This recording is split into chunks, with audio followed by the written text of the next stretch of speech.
أشهد أن لا إله إلا الله وحده لا شريك له وأشهد أن محمدا عبده ورسوله أما بعد فأعوذ بالله من الشيطان الرجيم بسم الله الرحمن الرحيم الحمد لله رب العالمين الرحمن الرحيم مالك يوم الدين إياك نعبد وإياك نستعين اهدنا الصراط المستقيم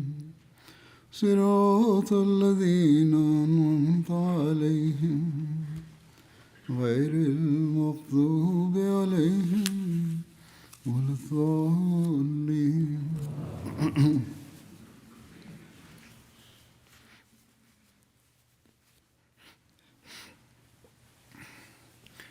ନବିଶ୍ରେଷ୍ଠ ହଜରତ ମହମ୍ମଦ ମୁସ୍ତଫା ସല്ലଲ୍ଲାହୁ ଆଲାଇହି ୱସଲ୍ଲମ ଯେଉଁ ବାର୍ତ୍ତା ନେଇ ଜଗତକୁ ଆସିଥିଲେ ତାହାର ଉଦ୍ଦେଶ୍ୟ ଏକ ଈଶ୍ୱରଙ୍କ ଉପରେ ବିଶ୍ୱାସ ସ୍ଥାପନ କରିବା ତଥା ଏକଶ୍ୱରବାଦର ପ୍ରତିଷ୍ଠା କରିବା ଏବଂ ସେଥିପାଇଁ ପୂର୍ଣ୍ଣ ପ୍ରୟାସ କରିବା ଓ ତାଙ୍କ ଭକ୍ତଙ୍କ କର୍ତ୍ତବ୍ୟ ସମ୍ପାଦନ କରିବାକୁ ଚେଷ୍ଟା କରିବା ଥିଲା।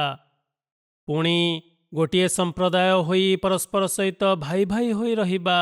କିନ୍ତୁ ଆଜି ଏହି ଦାବି ସତ୍ତ୍ୱେ ଯେ ଆମେ କଲମା ପାଠକାରୀ ଆମମାନଙ୍କ ମଧ୍ୟରେ ଏକତା ନାହିଁ, ଆମର କର୍ମ ଏପରି ନୁହେଁ ଯେଉଁ ପବିତ୍ର ଶିକ୍ଷାର ଆମେ ମାନ୍ୟକାରୀ ବୋଲି ଦାବି କରୁଅଛେ। ପରିଣାମ ସ୍ୱରୂପ ଯେତେବେଳେ ଆମେମାନେ ଇସଲାମ ଜଗତର ନିରୀକ୍ଷଣ କରିଥାଉ ସେତେବେଳେ ଆମେ ଖୁବ୍ ଦୁଃଖିତ ଓ ମର୍ମାହତ ହୋଇଥାଉ। ଅନେକ ଦେଶ ନିକଟରେ ବହୁମୂଲ୍ୟ ପ୍ରାକୃତିକ ସମ୍ପଦ ଓ ଅଜସ୍ର ଧନ ଦୌଲତ ରହିଛି, କିନ୍ତୁ ତଥାପି ସଂସାରବାସୀଙ୍କ ସମକ୍ଷ ନା ସେମାନଙ୍କର କୌଣସି ବିଶେଷ ମର୍ଯ୍ୟାଦା ରହିଛି ଆଉ ନା ଧର୍ମର ଅଗ୍ରଗତି ନିମନ୍ତେ ସେମାନଙ୍କର କୌଣସି ବିଶେଷ ଭୂମିକା ରହିଛି, ନା ଇସଲାମୀୟ ନୀତି ନିୟମର ପାଳନ କରିବା ସକାଶେ ସେମାନେ କୌଣସି ବିଶେଷ ଉଦ୍ୟମ କରୁଥିବାର ଦୃଶ୍ୟ ପରିଲକ୍ଷିତ ହେଉଅଛି। ଏହାର ପରିଣାମ ସ୍ପଷ୍ଟ ପ୍ରକାଶ ହେଉଛି ଯେ ଅଣମୁସଲମାନମାନେ ଏଥିରୁ ଫାଇଦା ଉଠାଉଛନ୍ତି।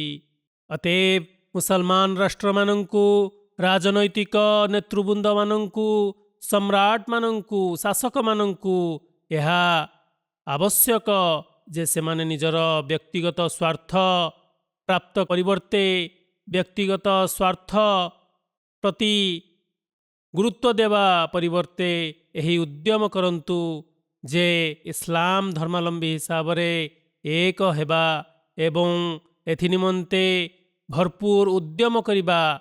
ଯେତେବେଳେ ଏପରି ହେବ ତେବେ ଯାଇ ଆମେମାନେ ସଂସାରର ଆକ୍ରମଣରୁ ବର୍ତ୍ତି ପାରିବା, ସାଂସାରିକମାନଙ୍କ ଆକ୍ରମଣରୁ ବର୍ତ୍ତି ପାରିବା। ସେତେବେଳେ ଆମେମାନେ ନିଜର ମର୍ଯ୍ୟାଦା ସ୍ଥାପନ କରିପାରିବା।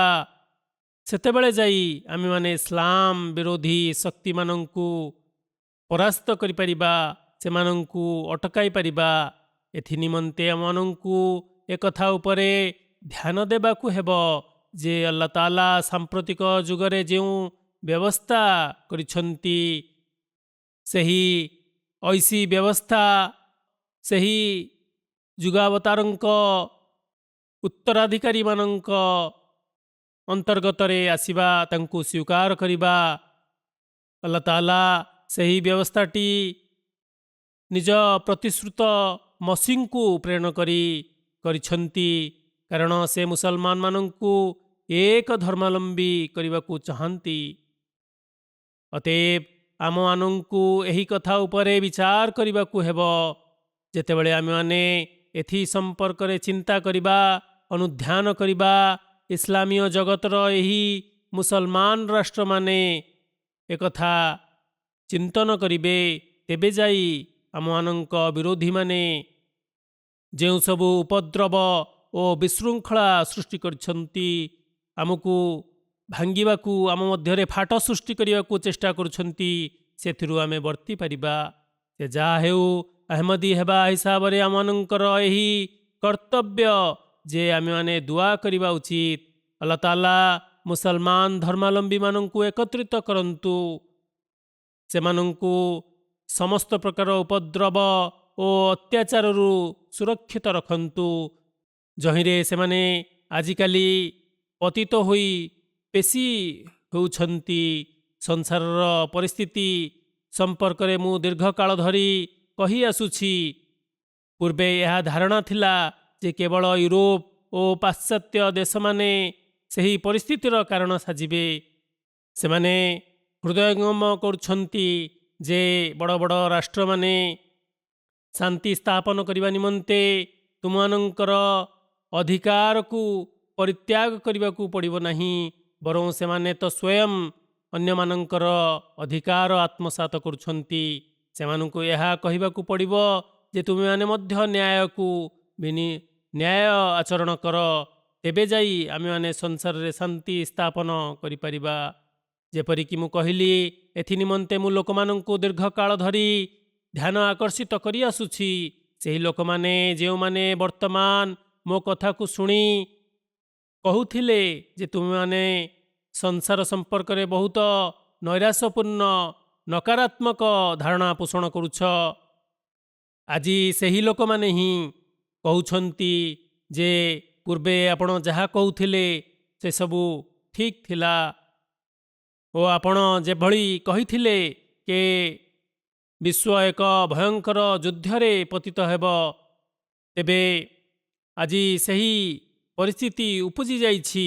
ଯୁଦ୍ଧ ଆରମ୍ଭ ହୋଇ ସାରିଛି। ସେମାନଙ୍କ ନିଜର ବିଶେଷକ ଯେଉଁମାନେ ଆମେରିକା ଓ ୟୁରୋପରେ ବସିଛନ୍ତି, ସେମାନେ ବର୍ତ୍ତମାନ ଏହା ଲେଖିବାକୁ ଲାଗିଲେଣି ଯେ ବିଶ୍ୱଯୁଦ୍ଧ ଆରମ୍ଭ ହୋଇସାରିଛି। ଯେପରିକି ମୁଁ ପୂର୍ବେ କହିଲି, ଏହା ବୃଦ୍ଧି ପାଇବାରେ ଲାଗିଛି। ଯେପର୍ଯ୍ୟନ୍ତ ଏହି ଲୋକମାନେ ନିଜର ଭୁଲ ଓ ସ୍ୱାର୍ଥ ନିମନ୍ତେ ପ୍ରଚେଷ୍ଟା କରୁଥିବେ, ସ୍ୱାର୍ଥ ପଛରେ ଲାଗିଥିବେ, ସେ ପର୍ଯ୍ୟନ୍ତ ଏଭଳି ଭୟଙ୍କର ପରିସ୍ଥିତି ଉପୁଜୁଥିବ। ତେବେ ଯେତେବେଳେ ଯୁଦ୍ଧ ହୁଏ ସେତେବେଳେ ଉଭୟ ପକ୍ଷର କ୍ଷତି ହୋଇଥାଏ। ବର୍ତ୍ତମାନ ମଧ୍ୟ ପୂର୍ବରେ ଯେଉଁ ଯୁଦ୍ଧ ଚାଲିଛି, ଆମେରିକା ଇରାନ ଉପରେ ଆକ୍ରମଣ କରିବା ଆରମ୍ଭ କରିଦେଇଛି, କିନ୍ତୁ ଇରାନ ସ୍ପଷ୍ଟ ରୂପେ ଚେତାବନୀ ଦେଇଛି ଯେ ଯଦି ଆମମାନଙ୍କ ଉପରେ ଆକ୍ରମଣ ହେଲା ତେବେ ଆରବ ଦେଶମାନଙ୍କରେ ଆମେରିକାର ଯେଉଁ ସବୁ ଆଡ୍ଡାମାନ ରହିଛି ସେସବୁକୁ ଆମେ ଧ୍ୱଂସ କରିଦେବୁ, ନଷ୍ଟ କରିଦେବୁ। ପାଶ୍ଚାତ୍ୟ ଦେଶମାନେ ପ୍ରଥମେ ଇସଲାମୀୟ ଦେଶଗୁଡ଼ିକୁ ପରସ୍ପର ମଧ୍ୟରେ ଲଢ଼େଇଲେ ଏବଂ ଏବେ ସେମାନଙ୍କ ପ୍ରାକୃତିକ ସମ୍ବଳ ଉପରେ ନିଜର ଅଧିକାର ଜମାଇବା ପାଇଁ କ୍ରମାଗତ ଭାବରେ ଉଦ୍ୟମ କରୁଛନ୍ତି। ଏକଥା ମୁସଲମାନମାନଙ୍କୁ ବୁଝିବା ଉଚିତ ଯେ ଏହି ଦଜ୍ଜାଲ ଶକ୍ତିଗୁଡ଼ିକ କଦାପି ଆମ ମୁସଲମାନମାନଙ୍କୁ ଏକ ହୋଇ ରହିବାକୁ ଦେବେ ନାହିଁ। ସେମାନଙ୍କର ମୂଳ ଉଦ୍ଦେଶ୍ୟ ଏହିକି ଯେ ମୁସଲମାନମାନଙ୍କ ମଧ୍ୟରେ ସର୍ବଦା ବିଭ୍ରାଟ ଓ ବିଶୃଙ୍ଖଳା ସୃଷ୍ଟି କରାଯାଉ। ତେବେ ଆମେରିକା ଅନେକ ମୁସଲମାନ ରାଷ୍ଟ୍ରମାନଙ୍କରେ ନିଜର ସାମରିକ ଶିବିର ସ୍ଥାପନ କରିଅଛି, କିନ୍ତୁ କାହିଁକି? କ'ଣ ସେହି ଦେଶମାନଙ୍କ ସୁରକ୍ଷା କରିବା ସକାଶେ? ତେବେ ଏହି ଆରବ ଦେଶଗୁଡ଼ିକୁ କାହାର ବା ଭୟର ଥିଲା?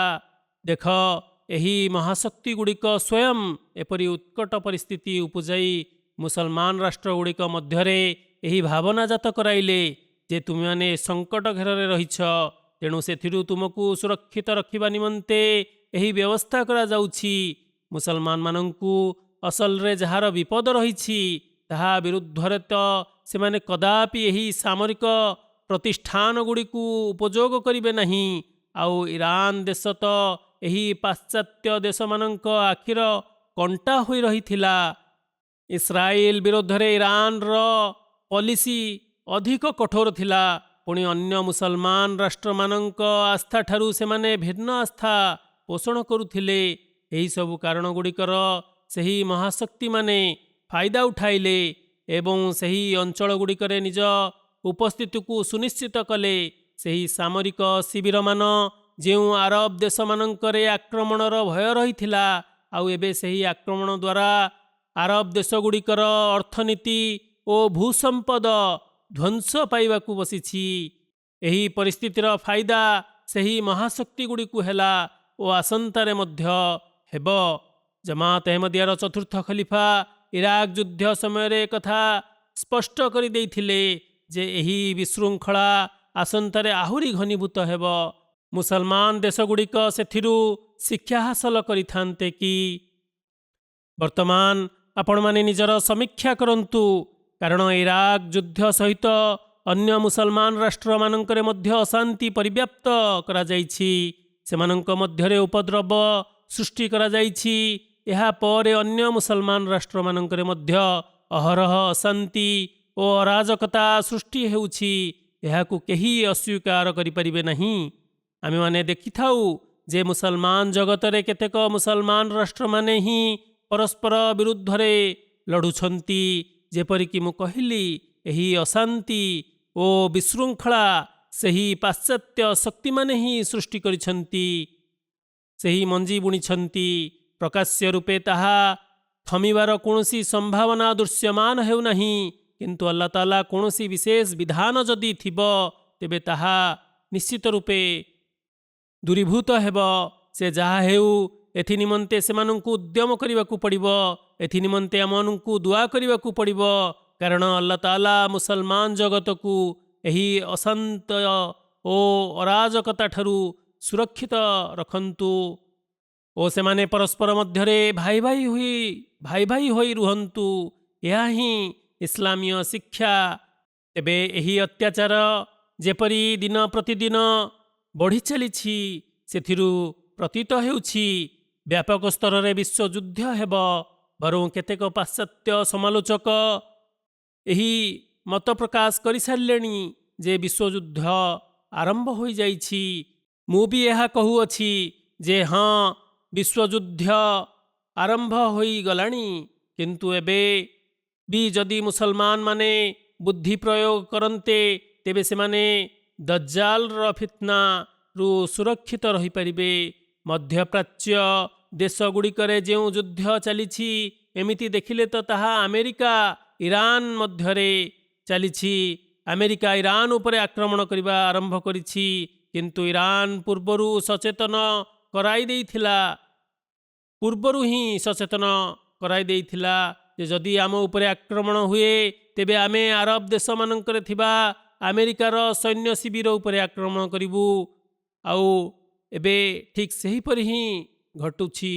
ସେମାନେ ଅର୍ଥାତ୍ ଆମେରିକୀୟମାନେ ରିଜିମ୍ ଚେଞ୍ଜ କରିବା ପାଇଁ, ପରିବର୍ତ୍ତନ କରିବାର ସ୍ଲୋଗାନ ଦେଉଥିଲେ, କିନ୍ତୁ ଲାଭ କ'ଣ ହେଲା? ଖାମେଇନ୍ ସାହେବଙ୍କୁ ତ ଶହୀଦ ହେବାର ସୌଭାଗ୍ୟ ଲାଭ ହେଲା ଓ ତାଙ୍କର ମାନମର୍ଯ୍ୟାଦା ବଢ଼ିଗଲା। ତାଙ୍କ ପରିବାରବର୍ଗଙ୍କୁ ନିହତ କରି ଏମାନେ ରିଜିମ୍ କ'ଣ ବା ବଦଳାଇବେ? ବରଂ ଇରାନୀ ଜାତିର ଏକତ୍ୱ ଆହୁରି ସୁଦୃଢ଼ ହେଲା। ମଧ୍ୟପ୍ରାଚ୍ୟରେ ଥିବା ଆରବ ଦେଶଗୁଡ଼ିକର ଆତ୍ମରକ୍ଷାର ସାମର୍ଥ୍ୟ ନାହିଁ। ଏଥିପାଇଁ ସେମାନେ ପୂର୍ଣ୍ଣ ରୂପେ ପାଶ୍ଚାତ୍ୟ ଦେଶମାନଙ୍କ ଉପରେ ନିର୍ଭରଶୀଳ। ତେବେ ଏହି ଯୁଦ୍ଧ ଏବେ ଭୟଙ୍କର ରୂପ ଧାରଣ କରିନେଲାଣି। ଏତଦ୍ଭିନ୍ନ ଏପରି କେତେକ ସ୍ଥାନ ମଧ୍ୟ ରହିଛି ଯେଉଁଠି ତୈଳକୂପ ରହିଥିଲା। ସେଠାରେ ଆମେରିକା ଏହି ଧମକ ଦେବା ଆରମ୍ଭ କରିଦେଲା ଯେ ଇରାନ ଯଦି ସାଉଦି ଆରବର ଅମକ ତୈଳ ଅଞ୍ଚଳ ଉପରେ ଆକ୍ରମଣ କଲା, ତେବେ ଆମେ ଅମକ କେନ୍ଦ୍ରକୁ ନଷ୍ଟ କରିଦେବୁ, ଧ୍ୱଂସ କରିଦେବୁ। କେତେକ ସ୍ଥାନରେ ମଧ୍ୟ କହିଲେ ଯେ ଆମେ ଆକ୍ରମଣ କରିଦେଇଛୁ, ତେଣୁ ଆମେ ଏହା କରିବା ପାଇଁ ସକ୍ଷମ।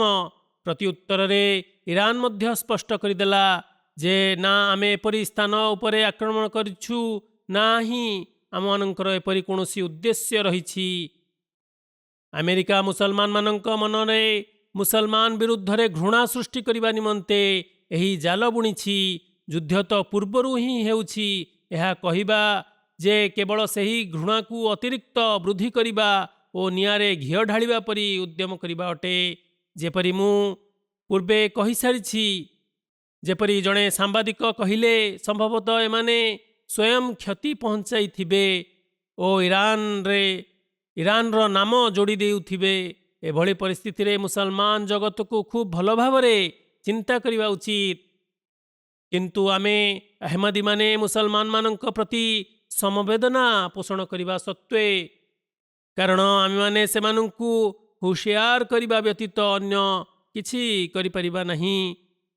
ତେଣୁ ଜମାତର ସଦସ୍ୟ ବୃନ୍ଦଙ୍କୁ ମୋର ଆହ୍ୱାନ ଯେ ସେମାନେ ମୁସଲମାନ ଓ ଇରାନବାସୀଙ୍କ ନିମନ୍ତେ ଦୁଆ କରନ୍ତୁ।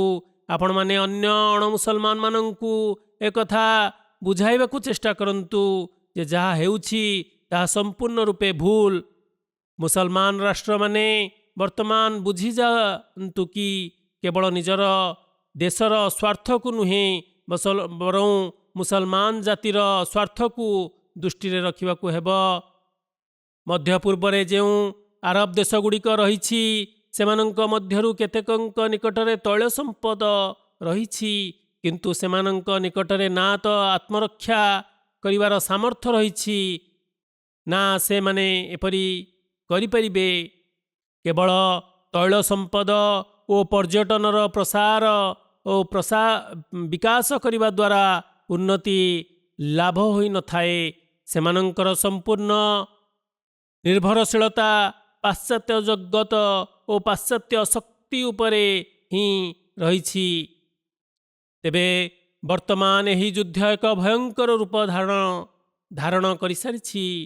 ଇରାନ ପକ୍ଷରୁ ମିସାଇଲ ପ୍ରୟୋଗ କରାଯାଉଛି, କ୍ଷେପଣାସ୍ତ୍ର ପ୍ରୟୋଗ କରାଯାଉଛି। ସେହି କ୍ଷେପଣାସ୍ତ୍ରକୁ ଇଣ୍ଟରସେପ୍ଟ କରିବା ନିମନ୍ତେ ଆମେରିକା ନିଜର ବ୍ୟବସ୍ଥା କରୁଛି, କିନ୍ତୁ ସମୀକ୍ଷକ ଓ ବିଶ୍ଳେଷକମାନେ ଲେଖୁଛନ୍ତି ଯେ ଇରାନ $50,000ର ଏକ କ୍ଷେପଣାସ୍ତ୍ର ମାଡ଼ କରେ ସେତେବେଳେ ତାହାକୁ ନିଷ୍କ୍ରିୟ କରିବା ପାଇଁ, ଇଣ୍ଟରସେପ୍ଟ କରିବା ପାଇଁ ଆରବ ଜଗତକୁ ବହୁତ କ୍ଷତି ସହ୍ୟ କରିବାକୁ ପଡ଼ିବ।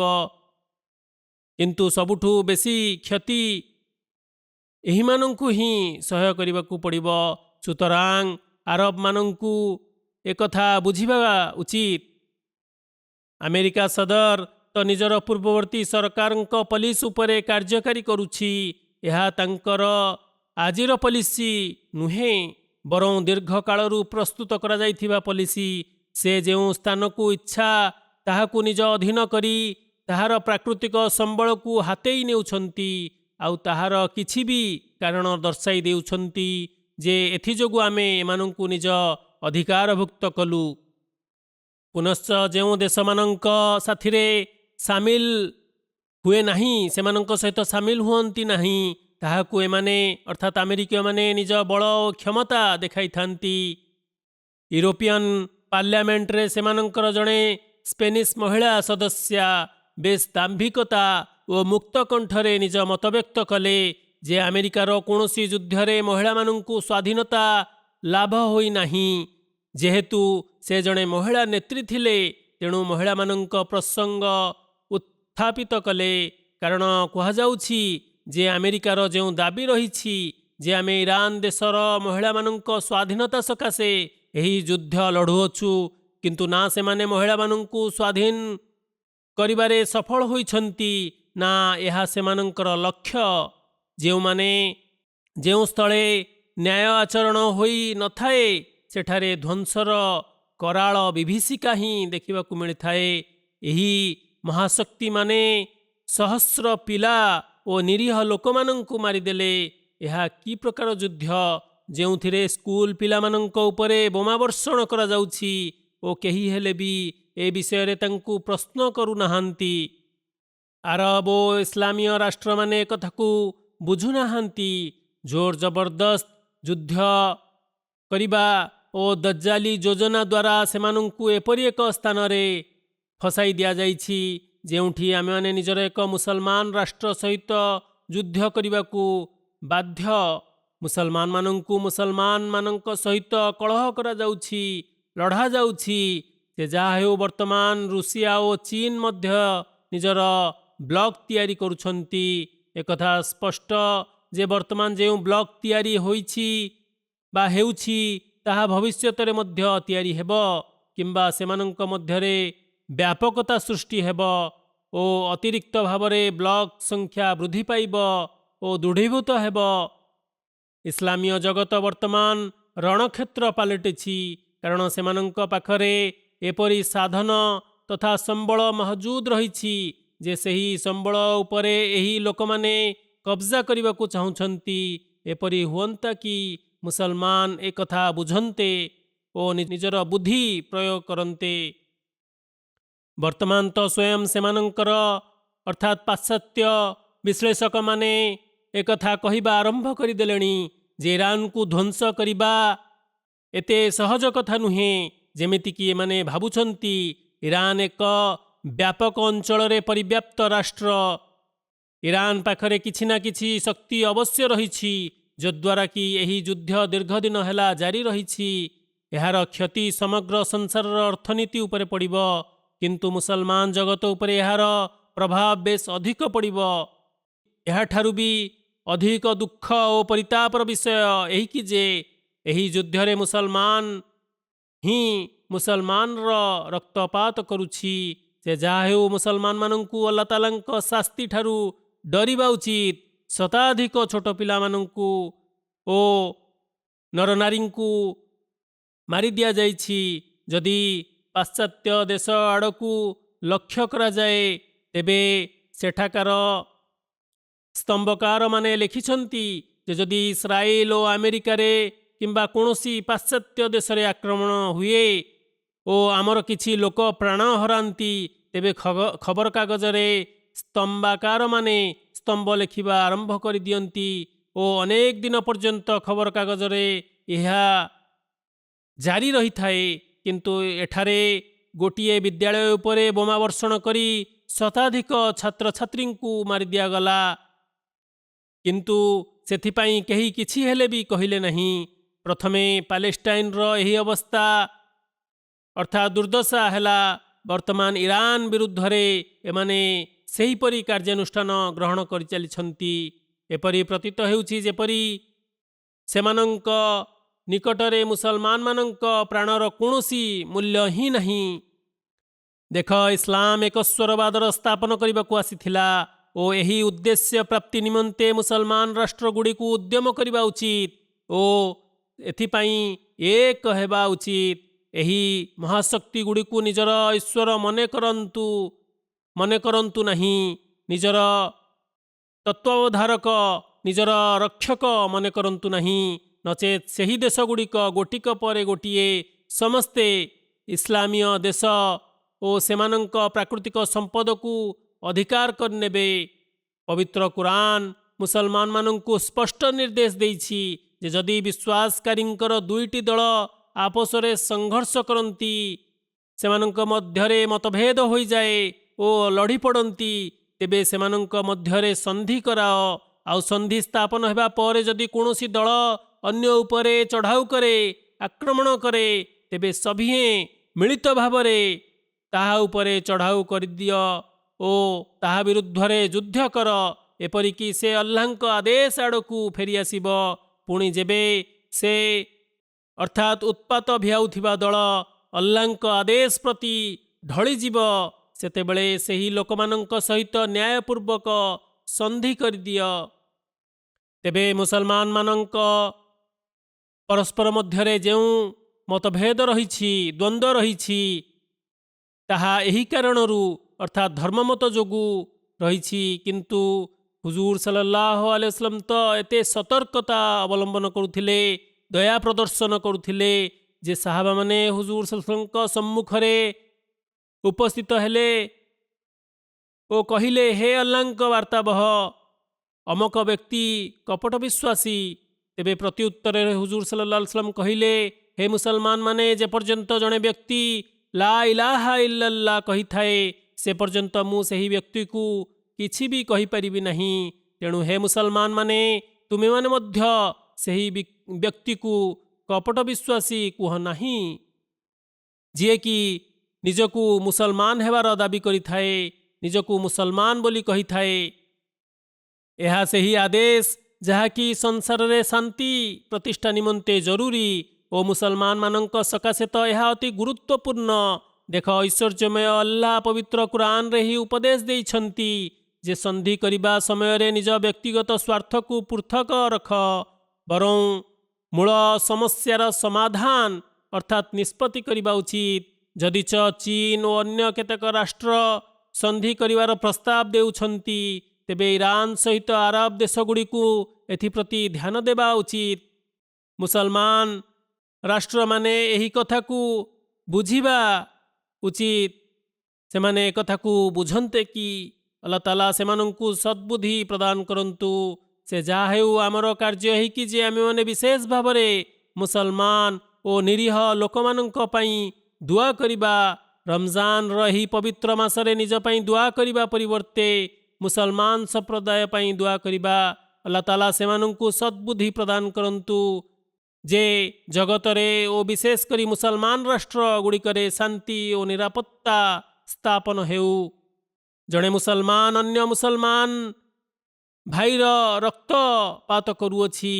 ଏମାନେ ପରସ୍ପର ସହିତ ଲଢ଼ି ଅସତ୍ ପନ୍ଥା ଆପଣାଇ ପରସ୍ପରର ହତ୍ୟା କରୁଛନ୍ତି। ଏପରି କର୍ମ ଦ୍ୱାରା ସେମାନେ ଆଲ୍ଲାହ ତାଆଲାଙ୍କୁ ଅସନ୍ତୋଷ ଓ କ୍ରୋଧିତ କରୁଛନ୍ତି। ଏପରି ଲୋକେ କେବଳ ଏହି ଇହଜଗତରେ କ୍ଷତିଗ୍ରସ୍ତ ହେବେ ନାହିଁ, ବରଂ ପରକାଳରେ ମଧ୍ୟ ଘୋର କ୍ଷତି ସହ୍ୟ କରିବେ। ତେଣୁ ଏଥିପ୍ରତି ବିଶେଷ ରୂପେ ମନୋଯୋଗ କରିବା ଆବଶ୍ୟକ।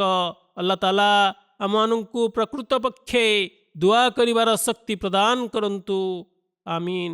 ଅତଏବ ଏ ହେଉଛି ସେହି ନକ୍ସା, ସେହି କେନ୍ଦ୍ରବିନ୍ଦୁ ଯାହାକି ଶାନ୍ତି ପ୍ରତିଷ୍ଠା ନିମନ୍ତେ ଆଲ୍ଲାହ ଓ ତାଙ୍କ ରସୁଲ ଆମକୁ ଶିଖାଇଛନ୍ତି, ବତାଇଛନ୍ତି ଓ ତାହା ଉପରେ କାର୍ଯ୍ୟାନୁସରଣ କରିବା ପାଇଁ ଆମମାନଙ୍କୁ ଆଦେଶ ଦେଇଛନ୍ତି। ଏତଦ୍ୱାରା ହିଁ, କେବଳ ଏତଦ୍ୱାରା ହିଁ ସମସ୍ତ ସମସ୍ୟାର ସମାଧାନ ହୋଇପାରିବ। କାରଣ ଯେଉଁ ସବୁ କାରଣଗୁଡ଼ିକ ରହିଛି ଯାହାଫଳରେ ଏଭଳି ସମସ୍ୟା ଉପୁଜିଛି, ଯାହାକି ସ୍ପଷ୍ଟ ଭାବରେ ଦୃଶ୍ୟମାନ ହେଉଛି, ସେସବୁ ଏହି ଦଜ୍ଜାଲି ଶକ୍ତି ଦ୍ୱାରା ହୋଇଛି ଓ ଦଜ୍ଜାଲି ଶକ୍ତିର ପ୍ରୟାସରେ ହୋଇଛି। ଯେଉଁ ଜାତିସଂଘ UN ସ୍ଥାପିତ ହୋଇଛି, ସେମାନେ ମଧ୍ୟ ସକାରାତ୍ମକ ଭୂମିକା ନିର୍ବାହ କଲେ ନାହିଁ, ବରଂ ବର୍ତ୍ତମାନ ତ ସ୍ୱୟଂ ଏହି ଲୋକମାନେ ଏହା ବିରୁଦ୍ଧରେ କହିବାକୁ ଲାଗିଲେଣି। ଅତଏବ ଆମେମାନେ ଯଦି ବ୍ୟକ୍ତିଗତ ସ୍ୱାର୍ଥକୁ ପଛରେ ପକାଇ ଏଡ଼ାଇ ଦେଶ ସ୍ୱାର୍ଥ ପାଇଁ କାର୍ଯ୍ୟ କରିବା, ତେବେ ନିଶ୍ଚିତ ରୂପେ ଏହି ଦଜ୍ଜାଲି ଶକ୍ତିର କରାଳ ବିଭୀଷିକାରୁ ବର୍ତ୍ତି ପାରିବା ଓ ଆପସରେ ଏକତ୍ରିତ ହୋଇପାରିବା। ତେବେ ଆଜି ମୁଁ କେତେକ ନମାଜ ଜନାଜା ଗାଏବ ମଧ୍ୟ ପାଠ କରାଇବି। ଅତଏବ ଏଠାରେ ମୁଁ କେତେକ ମୃତକମାନଙ୍କର ଚର୍ଚ୍ଚା କରିଦେଉଛି। ସର୍ବପ୍ରଥମେ ଯାହାଙ୍କର ଚର୍ଚ୍ଚା କରିବି ସେ ହେଲେ ସ୍ୱର୍ଗତ ସାହେବଜାଦି ଅମତୁଲ ଜମିଲ ସାହେବା। ସେ ଖଲିଫତୁଲ ମସିହ ସାନି ରଜିୟତଲାଙ୍କର ସର୍ବକନିଷ୍ଠ କନ୍ୟା ଥିଲେ। ସ୍ୱର୍ଗତ ନାସିର ମହମ୍ମଦ ସିଆଲ ସାହେବଙ୍କର ସେ ପତ୍ନୀ ଥିଲେ। ଚୌଧୁରୀ ଫତେ ମହମ୍ମଦ ସିଆଲ ସାହେବ, ଯିଏକି ଏଠାରେ ଅର୍ଥାତ୍ ଲଣ୍ଡନରେ ମୁବଲ୍ଲିଗ ଭାବରେ ଦାୟିତ୍ୱ ସମ୍ପାଦନ କରିଥିଲେ, ତାଙ୍କର କୁଳବଧୂ ଥିଲେ। ପ୍ରାୟ 89 ବର୍ଷ ବୟସରେ ତାଙ୍କର ପରଲୋକ ହୋଇଛି। ଇନ୍ନା ଲିଲ୍ଲାହି ଓ ଇନ୍ନା ଇଲୈହି ରାଜିଉନ। ସ୍ୱର୍ଗତା ୱସିୟତ କରିଥିଲେ ହଜରତ ସୈୟଦା ମରିୟମ ବେଗମ ସାହେବା ଅର୍ଥାତ୍ ଉମ୍ମେ ତାହେରଙ୍କ ସେ ସର୍ବକନିଷ୍ଠ କନ୍ୟା ଥିଲେ। ହଜରତ ମୁସଲିମ ମଉଦ ରଜିୟତଲ୍ଲାହଙ୍କ ସନ୍ତାନମାନଙ୍କ ମଧ୍ୟରୁ ସବୁଠାରୁ ସାନ ଝିଅ ଥିଲେ। ସ୍ୱର୍ଗତାଙ୍କର ନିକାହ ହଜରତ ମୁସଲିମ ମଉଦ ରଜିୟତଲ୍ଲାହ 1955 ମସିହାରେ ପାଠ କରାଇଥିଲେ। ଯେହେତୁ ହୁଜୁର ରଜିୟତଲ୍ଲାହ ଅସୁସ୍ଥ ଥିଲେ, ଶଯ୍ୟାଶାୟୀ ଥିଲେ, ତଥାପି ହୁଜୁର ତାଙ୍କର ନିକାହ ପାଠ କରାଇଥିଲେ ଓ ଦୁଆ କରାଇଥିଲେ। କାରଣ ହୁଜୁର ତାଙ୍କୁ ବହୁତ ଭଲ ପାଉଥିଲେ। ରଚନା କରିଛନ୍ତି ଯେ ଏହି ଅନୁଷ୍ଠାନ ସମୟରେ ପ୍ରଥମରୁ ଶେଷ ପର୍ଯ୍ୟନ୍ତ ଖଲିଫତୁଲ ମସିହ ସାନି ରଜିୟତଲ୍ଲାହଙ୍କ ଉପରେ ଏକ ବିଶେଷ ପ୍ରକାରର ଅବସ୍ଥା ପରିବ୍ୟାପ୍ତ ରହିଥିଲା। ହଜରତ ମୁସଲିମ ମଉଦ ରଜିୟତଲ୍ଲାହ 1956 ମସିହାରେ ସ୍ୱର୍ଗତାଙ୍କର ବିବାହ କରାଇଲେ, ଅର୍ଥାତ୍ ତାଙ୍କର ରୁଖସତନା ହୋଇଥିଲା ଓ ଦୁଆର ସହିତ ତାଙ୍କୁ ଶାଶୁଘରକୁ ବିଦାୟ ଦେଇଥିଲେ। ସ୍ୱର୍ଗତାଙ୍କର 4ଟି କନ୍ୟା ସନ୍ତାନ ରହିଛନ୍ତି। ଗୋଟିଏ ପୁତ୍ର ଜାହିର ମୁସ୍ତଫା ରହିଛି। ଏହି ପୁତ୍ର ସନ୍ତାନକୁ ସ୍ୱର୍ଗତା ନିଜର ଭଉଣୀ ଅମତୁଲ କୟୁମ ସାହେବାଙ୍କୁ ଦେଇଥିଲେ। ସ୍ୱର୍ଗତା ଅମତୁଲ କୟୁମ ସାହେବା ଜାହିର ମୁସ୍ତାଫା ସାହେବଙ୍କର ବାଲ୍ୟକାଳରେ ଲାଳନ ପାଳନ କରିଥିଲେ। ସ୍ୱର୍ଗତାଙ୍କର ଏକ କନ୍ୟା ସନ୍ତାନ ଶ୍ରୀମତୀ ୟାସ୍ମିନ୍ ମଲିକ ଅଟନ୍ତି। ସେ କାନାଡ଼ାରେ ବାସ କରନ୍ତି। ସାଦିଆ ଅହମଦ ଏଠାରେ ଅର୍ଥାତ୍ ୟୁକେରେ ରହୁଛନ୍ତି। ଆଉ ସୋଫିଆ ଅହମଦ ଯିଏକି ଅନ୍ୟ ଏକ କନ୍ୟା, ସେ ରବୁଆରେ ରହୁଛନ୍ତି। ନାଜେର ଖିଦମତେ ଦରବେଶାନ ମିର୍ଜା ସମଦ ଅହମଦଙ୍କର ସେ ପତ୍ନୀ ଶ୍ରୀଯୁକ୍ତ ନାସିର ମୋହମ୍ମଦ ସିଆଲ ସାହେବ ୱକଫେ ଜିନ୍ଦଗୀ ଥିଲେ। ଯେତେବେଳେ ହଜରତ ମୁସଲିମ ମଉଦ ରଜିୟତୁଲ୍ଲାହ ଫଜଲେ ଉମର ରିସର୍ଚ୍ଚ ଇନଷ୍ଟିଟ୍ୟୁଟ୍ ଆରମ୍ଭ କଲେ, ସେତେବେଳେ ତହିଁରେ ତାଙ୍କୁ ରିସର୍ଚ୍ଚ ପାଇଁ ନିୟୋଜିତ କରାଗଲା। ଏତତ୍ ପରେ ଯେତେବେଳେ ରିସର୍ଚ୍ଚ ଇନଷ୍ଟିଟ୍ୟୁଟ୍ ବନ୍ଦ ହୋଇଗଲା, ସେତେବେଳେ ଜମାତ ତାଙ୍କୁ ଅନୁମତି ପ୍ରଦାନ କଲା ଯେ ସେ ନିଜର କାର୍ଯ୍ୟ କରନ୍ତୁ। ସ୍ୱର୍ଗତାଙ୍କ ସୁପୁତ୍ରୀ ସୋଫିଆ ସାହେବା ଉଲ୍ଲେଖ କରିଛନ୍ତି ଯେ ମୋ ମାତା ଅଭାବୀ ଓ ଦରିଦ୍ରମାନଙ୍କର ପ୍ରତିପାଳକ ଥିଲେ। ଆମମାନଙ୍କର ମଧ୍ୟ ଆବଶ୍ୟକତାକୁ ପୂରଣ କରିବା ପାଇଁ ସର୍ବଦା ଉଦ୍ୟମ କରୁଥିଲେ। ହଜରତ ମୁସଲିମ ମଉଦ ରଜିୟତୁଲ୍ଲାହଙ୍କ ସହିତ ତାଙ୍କର କେତେକ ଘଟଣାବଳୀ ରହିଥିଲା। ହଜରତ ମୁସଲିମ ମଉଦ ରଜିୟତୁଲ୍ଲାହଙ୍କ କେତେକ ସ୍ୱପ୍ନ ମଧ୍ୟ ରହିଛି, ଯହିଁରେ ତାଙ୍କର ଚର୍ଚ୍ଚା ରହିଛି। ସେହି ଦୃଷ୍ଟିରୁ ତାଙ୍କର ଚର୍ଚ୍ଚା ସହିତ କେତେକ ପୁରୁଣା ସ୍ମୃତି ଓ ଇତିହାସ ମଧ୍ୟ ଆସିଯାଇଥାଏ। ସ୍ୱର୍ଗତା ହଜରତ ମୁସଲିମ ମଉଦଙ୍କ ଉପାସନା ଓ ଜମାତୀୟ କର୍ମଚାରୀମାନଙ୍କର ବେଶ ଆଦର ସମ୍ମାନ କରୁଥିଲେ, ଯତ୍ନ ନେଉଥିଲେ। ଏହାର ଏକ ପାରିବାରିକ ଘଟଣା ସେ ନିଜେ ବର୍ଣ୍ଣନା କରନ୍ତି। ହଜରତ ମୁସଲିମ ମଉଦ ରଜିୟତୁଲ୍ଲାହଙ୍କ ଜୋତା ବାହାରେ ପଡ଼ିଥିଲା। ଏକଦା ହୁଜୁରଙ୍କର ଜୋତା ବାହାରେ ପଡ଼ିଥିଲା। ସେତେବେଳେ ସେହି ଜୋତାକୁ ହୁଜୁର ରଜିୟତୁଲ୍ଲାହ ପରିଷ୍କାର କରିଦେଉଥିଲେ, ଅର୍ଥାତ୍ ନିଜ ଝିଅର ଜୋତା ପରିଷ୍କାର କରିଦେଉଥିଲେ। ଅତଏବ ସ୍ୱର୍ଗତା ନିଜର ଜୋତା ମଧ୍ୟ ସେଠାରେ ରଖିଦେଉଥିଲେ। ଯେହେତୁ ହଜରତ ମୁସଲିମ ମଉଦ ରଜିୟତୁଲ୍ଲାହଙ୍କର ସେ ଅତି ଗେହ୍ଲା କନ୍ୟା ଥିଲେ, ତେଣୁ ହୁଜୁର ତାଙ୍କୁ କିଛି କହୁନଥିଲେ ଓ ହୁଜୁର ତାଙ୍କୁ କହୁଥିଲେ, ଯଦି ତୁମେ ନିଜର ଜୋତା ପଲିସ କରିପାରିବ ନାହିଁ ୟା କରିପାରୁନାହଁ, ତେବେ ମୋତେ ଦେଇଦେବ, ମୁଁ ତୁମର ଜୋତା ପଲିସ କରିଦେବି, ସଫା କରିଦେବି। କିନ୍ତୁ ଜମାତର କର୍ମଚାରୀମାନଙ୍କୁ ପଲିସ କରିବାକୁ ଦେବ ନାହିଁ। ସେ ଯାହା ହେଉ ସ୍ୱର୍ଗତା ଅତି ଦାନ ଧର୍ମକାରୀ ମହିଳା ଥିଲେ, ଅଭାବୀମାନଙ୍କର ଯତ୍ନ ନେଉଥିଲେ।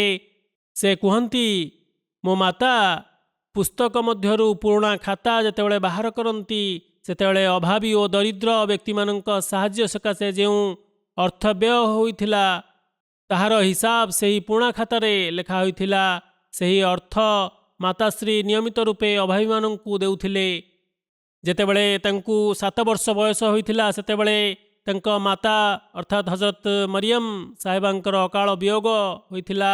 ହଜରତ ମୁସଲିମ ମଉଦ ରଜିୟତୁଲ୍ଲାହ ଉଲ୍ଲେଖ କରିଛନ୍ତି, ସ୍ୱର୍ଗତାଙ୍କୁ ଧରି ଆମେ ଶେଖ ବଶୀର ଅହମଦ ସାହେବଙ୍କ ଘରେ ଯେତେବେଳେ ପହଞ୍ଚିଲୁ, ସେତେବେଳେ ସାନ ଝିଅ ଅମତୁଲ ଜମିଲ, ଯିଏକି ତାଙ୍କର ମୋର ବହୁତ ଗେହ୍ଲା ଝିଅ ଥିଲେ, ମୋତେ ଦେଖିଲେ।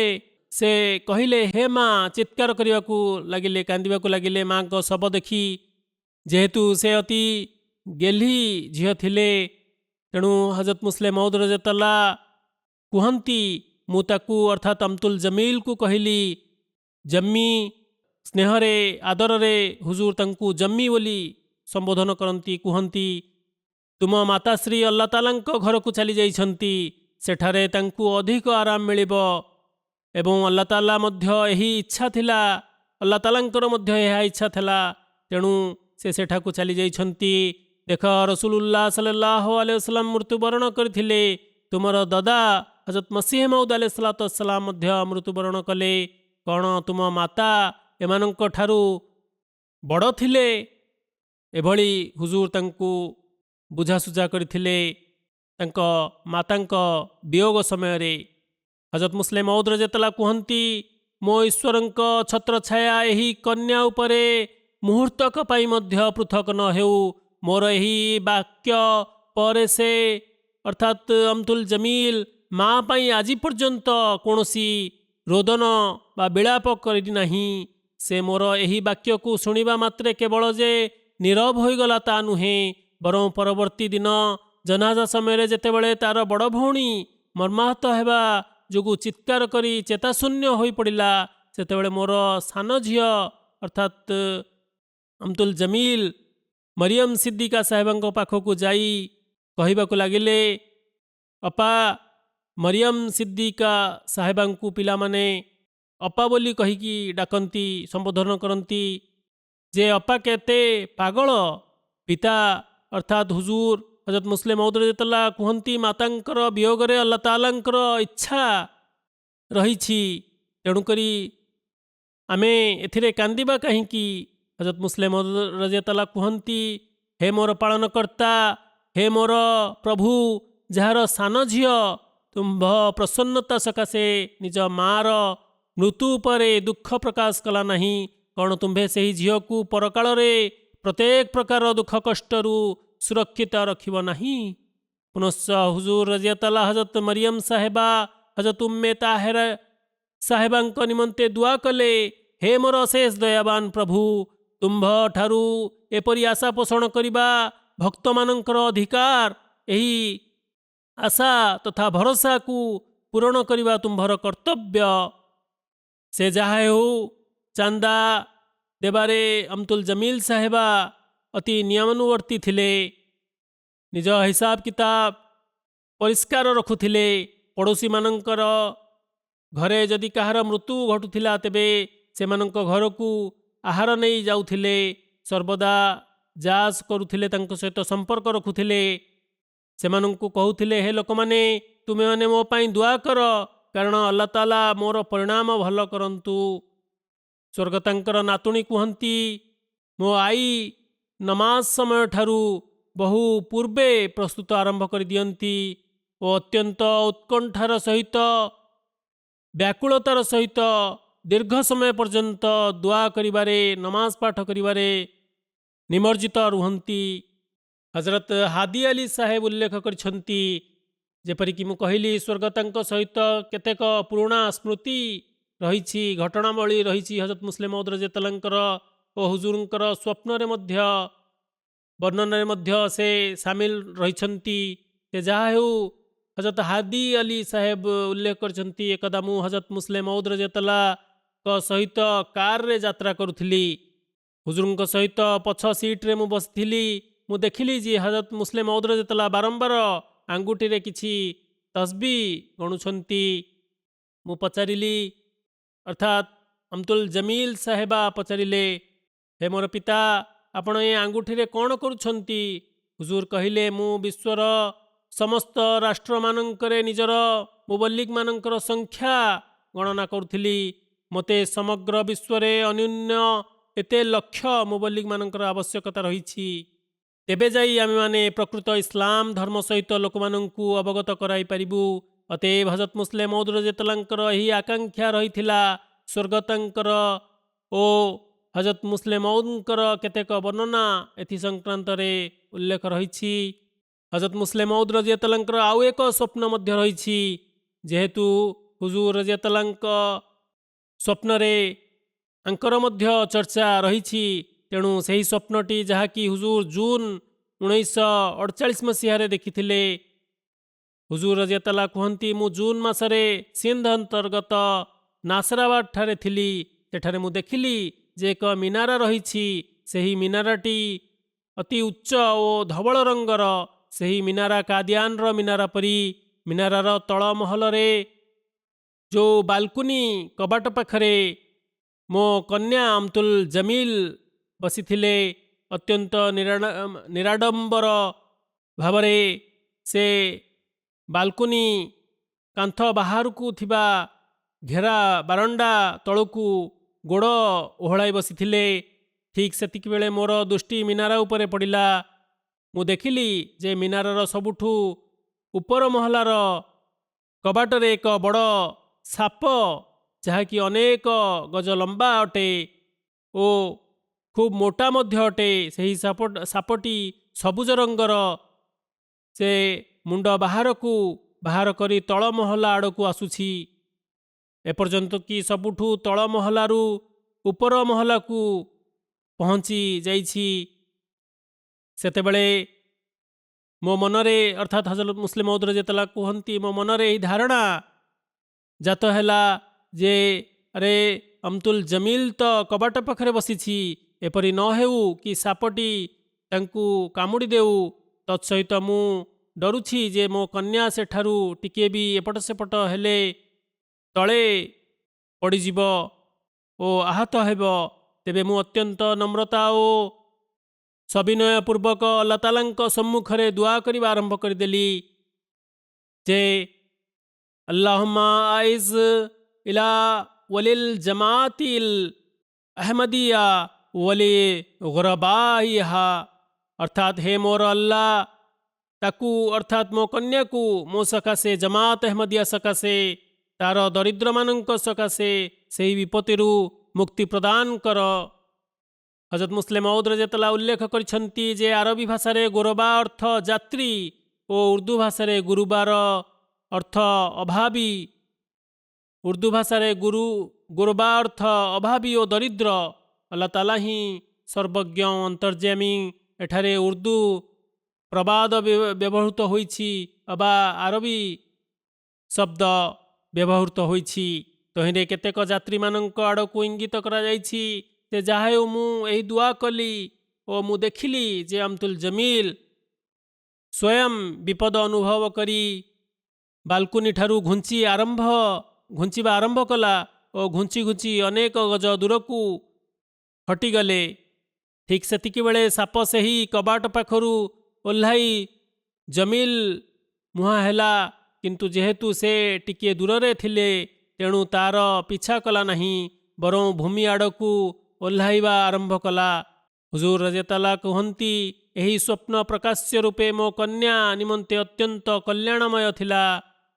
ଯହିଁରେ ମୁଁ ତା ପାଇଁ ଦୁଆ କରିଥିଲି ତାହା ମୋ ନିମନ୍ତେ ଶୀତଳର କାରଣ ବ୍ୟତୀତ ଜମାତ ଓ ଅଭାବୀ ଦରିଦ୍ରମାନଙ୍କ ସକାଶେ ଲାଭଦାୟକ ହେବ।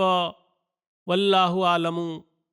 ଆଲ୍ଲାହ ତାଆଲା ସ୍ୱର୍ଗତାଙ୍କ ପ୍ରତି ସଦୟ ହୁଅନ୍ତୁ ଓ ବୈକୁଣ୍ଠରେ ତାଙ୍କର ସ୍ତରକୁ ଉନ୍ନୀତ କରନ୍ତୁ। ଦ୍ୱିତୀୟ ଜନାଜା ହେଉଛି ଶ୍ରୀମାନ ଡାକ୍ତର ରଶିଦ ଅହମଦ ଖାନ ସାହେବଙ୍କର। ସେ ଶ୍ରୀମାନ ନିଜାମୁଦ୍ଦିନ ସାହେବଙ୍କର ସୁପୁତ୍ର ଥିଲେ। ବିଗତ ଦିନ 91 ବର୍ଷ ବୟସରେ ତାଙ୍କର ପରଲୋକ ହୋଇଛି। ଇନ୍ନା ଲିଲ୍ଲାହି ଓ ଇନ୍ନା ଇଲୈହି ରାଜିଉନ୍। ଆଲ୍ଲାହ ତାଆଲାଙ୍କ କୃପାରୁ ସ୍ୱର୍ଗତ ୱସିୟତ କରିଥିଲେ। ତାଙ୍କର 4ଟି ପୁତ୍ର ସନ୍ତାନ ଓ 4ଟି କନ୍ୟା ସନ୍ତାନ ରହିଛନ୍ତି। ଡାକ୍ତର ରସିଦ ସାହେବଙ୍କ ପିତାଶ୍ରୀ ନିଜାମୁଦ୍ଦିନ ସାହେବ ସରହଦ ରାଜ୍ୟର ପୂର୍ବତନ ଅମୀର ଜିଲ୍ଲା ଡାକ୍ତର ଫତେହଦ୍ଦିନ ସାହେବଙ୍କ କନିଷ୍ଠ ଭାଇ ଥିଲେ। 1905 ମସିହାରେ ହଜରତ ମସିହ ମଉଦ ଆଲୈହିସ୍ସଲାମ ଲୁଧିଆନାରେ ଏକ ଉଦ୍ବୋଧନ ଦେଇଥିଲେ। ସେତେବେଳେ ଡାକ୍ତର ଫତେହଦ୍ଦିନ ସାହେବ ସ୍କୁଲରେ ପାଠ ପଢ଼ାଉଥିଲେ। ବିଦ୍ୟାଳୟର ଶିକ୍ଷକମାନେ ରୋକଠୋକ୍ ଭାବରେ ଛାତ୍ରମାନଙ୍କୁ ବାରଣ କରିଦେଇଥିଲେ ଯେ ସେମାନେ ମସିହ ମଉଦ ଆଲୈହିସ୍ସଲାମଙ୍କର ଭାଷଣ ଶୁଣିବାକୁ ଯିବେ ନାହିଁ। ମସିହ ମଉଦ ଆଲୈହିସ୍ସଲାମ ଜଣେ ଯାଦୁକର। ସେ ଲୋକମାନଙ୍କୁ କାବୁ କରିନିଅନ୍ତି। ଏହି ଆରୋପଟି ସର୍ବଦା ଅବତାରମାନଙ୍କ ଉପରେ କରାଯାଇଥାଏ। ତେବେ ହଜରତ ମସିହ ମଉଦ ଆଲୈହିସ୍ସଲାମଙ୍କ ଉପରେ ମଧ୍ୟ ମୌଲବୀମାନେ ଏହି ଆରୋପ ଲଗାଇଥିଲେ। ସେ ଯାହା ହେଉ ସ୍ୱର୍ଗତ ମହୋଦୟ କୁହନ୍ତି ଯେ ଫତେହଦ୍ଦିନ ସାହେବ ହଜରତ ମସିହ ମଉଦ ଆଲୈହିସ୍ସଲାମଙ୍କ ଉଦ୍ବୋଧନ ଶୁଣିବାକୁ ଚାଲିଗଲେ।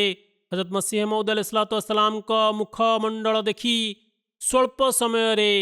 ସ୍ୱଳ୍ପ ବୟସରେ ହିଁ ତାଙ୍କୁ ବିଶ୍ୱାସ ହୋଇଗଲା ଓ ସେ ଜାଣିପାରିଲେ ଯେ ହଜରତ ମସିହ ମଉଦ ଆଲୈହିସ୍ସଲାମ ସତ୍ୟବାଦୀ। ସୁତରାଂ ପରବର୍ତ୍ତୀ ସମୟରେ ସେ ଶିକ୍ଷା ସମାପ୍ତ କରିବା ପରେ 1914 ମସିହାରେ ହଜରତ ଖଲିଫତୁଲ ମସିହ ଅୱ୍ୱଲଙ୍କ ହାତରେ ବୟତ କରି ନେଇଥିଲେ। ସେ ଅତି ପୂର୍ଣ୍ଣ ସ୍ୱଭାବର ଅଧିକାରୀ ଥିଲେ। ସ୍ୱର୍ଗତ ରଶିଦ ସାହେବ ମଧ୍ୟ ଅତ୍ୟନ୍ତ ପୁଣ୍ୟ ସ୍ୱଭାବର ଅଧିକାରୀ ଥିଲେ। ଅତି ମେଳାପୀ, ଈଶ୍ୱରକୁ ଭୟ କରୁଥିବା, ସମ୍ପର୍କୀୟମାନଙ୍କ ପ୍ରତି ଉତ୍ତମ ଆଚରଣ ପ୍ରଦର୍ଶନ କରୁଥିବା ବ୍ୟକ୍ତି ଥିଲେ। ଅଭାବୀ ଦୀନଦରିଦ୍ର ଲୋକମାନଙ୍କର ସାହାଯ୍ୟ କରୁଥିଲେ। ଅନେକ ନବଦୀକ୍ଷିତମାନେ ଯେଉଁମାନଙ୍କ ଉପରେ ବିରୋଧୀମାନେ ମିଛ ମକଦ୍ଦମା ଦାୟର କରୁଥିଲେ ସେମାନଙ୍କୁ ଜାମିନରେ ଛଡ଼ାଇ ଆଣିବା ପାଇଁ ଉଦ୍ୟମ କରୁଥିଲେ।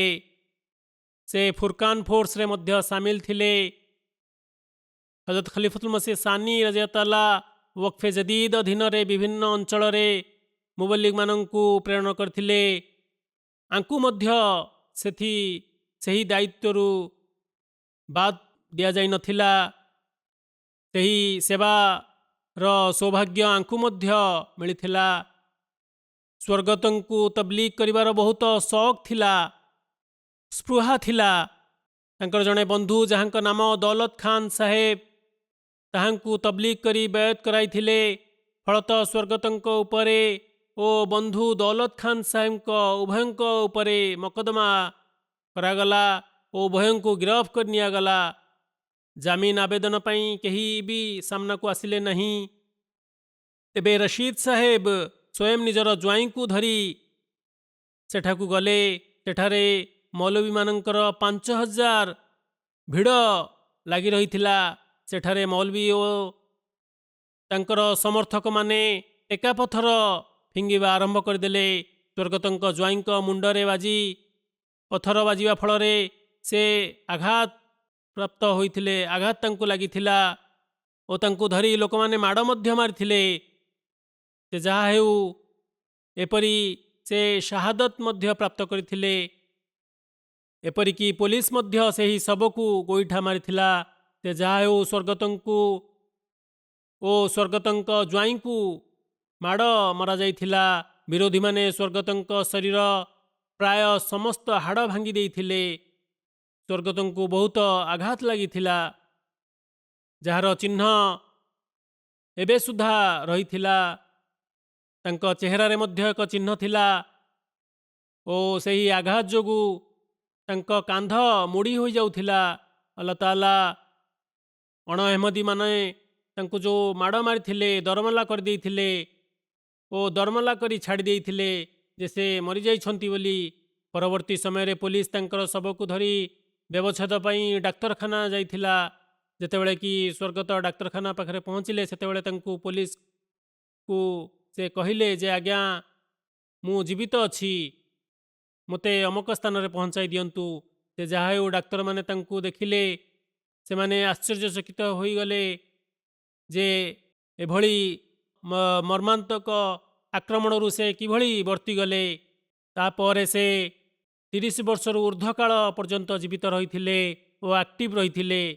ସେ ଯାହା ହେଉ ସ୍ୱର୍ଗତ ପୋଲିସକୁ ଅନୁରୋଧ କଲେ ଯେ ଆଜ୍ଞା ମୋତେ ପେଶାୱର ପହଞ୍ଚାଇ ଦିଅନ୍ତୁ। ସେଠାରେ ପୋଲିସ ମଧ୍ୟ ସ୍ୱର୍ଗତଙ୍କ ବିରୋଧ କରିଥିଲା। ପେଶାୱର ପହଞ୍ଚିବା କଷ୍ଟକର ଥିଲା, କିନ୍ତୁ ସେଠାରେ କେତେକ ଲୋକମାନଙ୍କୁ ଏହି ଲାଭ ମଧ୍ୟ ହୋଇଯାଇଥିଲା ଯେ ଯଦି ପୋଲିସକୁ 2 ପଇସା ଦେଇ ଦିଆଯାଏ ତେବେ ସେ କାମ ସହଜରେ କରିଦେଇଥାଏ। ତେବେ ସେ ପୋଲିସକୁ କିଛି ପଇସା ଦେଇଥିଲେ ଓ ସେଠାରୁ ସେ ବଞ୍ଚି ଯାଇଥିଲେ। ସେ ଯାହା ହେଉ ପ୍ରତିକ୍ରିୟା ସ୍ୱରୂପ ସେଠାରେ ଯେଉଁ ପୋଲିସ ଅଧିକାରୀ ରହିଥିଲେ ସେ ସେହି ଲାଞ୍ଚ ନେଇ ତାଙ୍କଠାରୁ ତାଙ୍କ ଜୀବନ ରକ୍ଷା କରିଥିଲେ। ପେଶାୱରରେ ତାଙ୍କୁ ପହଞ୍ଚାଇ ଦେଇଥିଲେ। ତାପରେ ସେ ରବୁଆ ଆସିଯାଇଥିଲେ। ତାଙ୍କର ଚିକିତ୍ସା ସେଠାରେ ହୋଇଥିଲା। ଆଲ୍ଲାହ ତାଆଲାଙ୍କ କୃପାରୁ ଏକ ନୂତନ ଜୀବନ ଲାଭ କରିଥିଲେ। ତେବେ କେଉଁଠି ତାଙ୍କୁ ବ୍ୟବଚ୍ଛେଦ କରିବା ପାଇଁ ଡାକ୍ତରଖାନାରେ ଭର୍ତ୍ତି କରାଯାଇଥିଲା, ଆଉ କେଉଁଠି ଆଲ୍ଲାହ ତାଆଲା ତାଙ୍କୁ 30 ବର୍ଷ ପର୍ଯ୍ୟନ୍ତ ଅଧିକ ଜୀବନ ପ୍ରଦାନ କରିଥିଲେ ଓ ବେଶ ଆକ୍ଟିଭ ଜୀବନ ପାଇଥିଲେ। ସେ ସ୍ୱର୍ଗତ ମହୋଦୟ ହଲାଣ୍ଡରେ ମଧ୍ୟ ରହିଥିଲେ। ସେଠାରେ ଜମାତର କାମ କରୁଥିଲେ। 74 ବର୍ଷରେ ମଧ୍ୟ ଶତ୍ରୁମାନେ ତାଙ୍କ ଉପରେ ବନ୍ଧୁକ ରଖିଦେଇଥିଲେ। ସେତେବେଳେ ମଧ୍ୟ ସେ ଅତ୍ୟନ୍ତ ସାହସିକତାର ସହିତ ତାହାର ସାମ୍ନା କରିଥିଲେ। ମୌଲବୀମାନେ ଯେତେବେଳେ ତାଙ୍କୁ କହୁଥିଲେ ଯେ ତୁମେ କଲମା ପଢ଼ ଓ ମୁସଲମାନ ହୋଇଯା, ସେତେବେଳେ ସେ କହୁଥିଲେ ଯେ ଲା ଇଲାହା ଇଲ୍ଲାଲ୍ଲାହ ମୁହାମ୍ମଦ ରସୁଲୁଲ୍ଲାହ ତ ମୁଁ ପୂର୍ବରୁ ହିଁ ପାଠ କରିସାରିଛି, ଏହା ହିଁ ମୋର ବିଶ୍ୱାସ, ମୁଁ ମୁସଲମାନ ଅଟେ। ମୌଲବୀମାନେ ସ୍ୱର୍ଗତଙ୍କୁ କହୁଥିଲେ ଯେ ତୁମେ ମିର୍ଜା ସାହେବଙ୍କୁ ଗାଳି ଦିଅ। ସେ କହୁଥିଲେ ଯେ ମୁଁ ଗାଳି ତ ଦେଇପାରିବି ନାହିଁ, ଏହା କୌଣସି ଇସଲାମ ନୁହେଁ। କିନ୍ତୁ ଯେହେତୁ ତୁମେମାନେ ମୋ ଛାତି ଉପରେ ବନ୍ଧୁକ ରଖିଛ, ତେଣୁ ତୁମେମାନେ ବନ୍ଧୁକ ଚଳାଅ ଓ ମୋତେ ଶହୀଦ କରିଦିଅ। କିନ୍ତୁ ମୁଁ କଦାପି ହଜରତ ମସିହ ମଉଦ ଆଲୈହିସ୍ସଲାତୁ ଗାଳି ଦେଇପାରିବି ନାହିଁ, ତାହା ଆଦୌ କରିପାରିବି ନାହିଁ। ସ୍ୱର୍ଗତ ସୁତରାଂ ସ୍ୱର୍ଗତ ମହୋଦୟ ଅତ୍ୟନ୍ତ ସାହସିକତା ପ୍ରଦର୍ଶନ କରିଥିଲେ। ଆଲ୍ଲାହ ତାଆଲା ତାଙ୍କ ପ୍ରତି ସଦୟ ହୁଅନ୍ତୁ, ବୈକୁଣ୍ଠରେ ତାଙ୍କ ସ୍ତରକୁ ଉନ୍ନୀତ କରନ୍ତୁ, ତାଙ୍କ ସନ୍ତାନ ସନ୍ତତିମାନଙ୍କୁ ତାଙ୍କ ପୁଣ୍ୟାବଳୀ ଗୁଡ଼ିକୁ ଅବ୍ୟାହତ ରଖିବାକୁ ଶକ୍ତି ପ୍ରଦାନ କରନ୍ତୁ।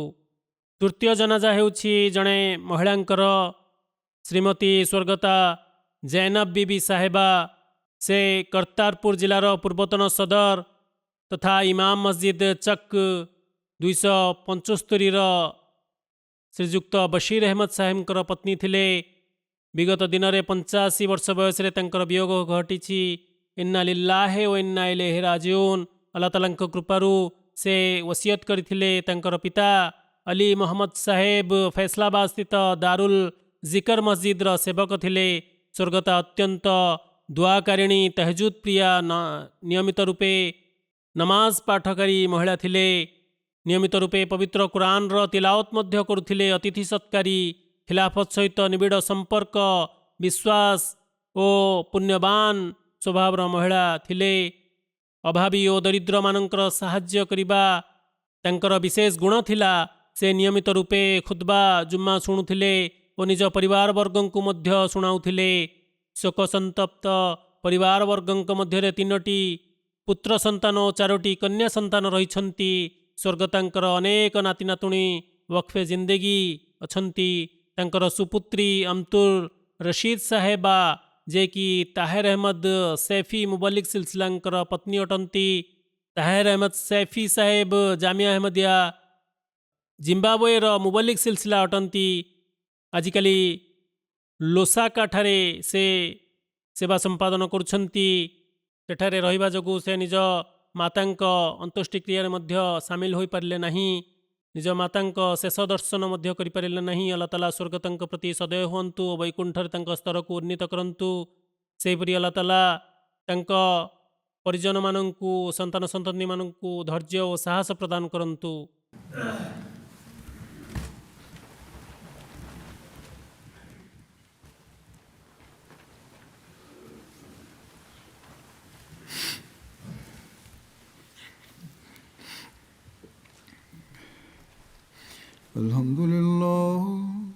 Alhamdulillah, nahmaduhu wa nasta'inuhu wa nastaghfiruhu wa nu'minu bihi wa natawakkalu alayhi wa na'udhu billahi min shururi anfusina wa min sayyiati a'malina. Man yahdihillahu fala mudilla lahu ومن يضلل فلا هادي له ونشهد أن لا إله إلا الله ونشهد أن محمدا عبده ورسوله. عباد الله رحمكم الله، إن الله يأمر بالعدل والإحسان وإيتاء ذي القربى وينهى عن الفحشاء والمنكر والبغي يعظكم لعلكم تذكرون. اذكروا الله يذكركم وادعوه يستجب لكم ولذكر الله أكبر.